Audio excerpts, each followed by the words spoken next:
Ikkinchi patsientkamiz boshladik. Patsientkamiz Surxondaryo viloyatidan, yoshlari 29 yoshda. Patsientkamizni qiziq tarafi, bular boshqa klinikada 2 marta eko o'taganlar. Birinchi transfer afsuski ikkalasida ham omadsiz yakunlangan.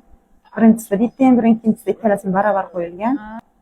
Bachchadan ichi tekshirilmagan, gastroskopiya qilib, embrionlar ham genetik tekshiruvdan o'tmagan. AMGlari 1.7, yoshlari 29. Hozirda bizning programmada birinchi marta o'tashni boshladilar.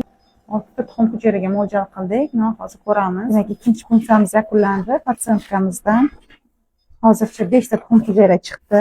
Shuning uchun qachonki patsient birinchi qabulga kelganda, aziz reproduktologlar, patsient agar birinchi eko programmasi, ikkinchi eko programmasi o'xshamagan bo'lsa, qanaqa dorilar ishlatildi, qanaqa rezultat chiqdi, o'shanga qarab turib yanada tekshirilmagan metodikalarni qilib, patsientni chuqurroq tayyorlab keyin boshlansa, patsientga yordam bo'lgan bo'ladi.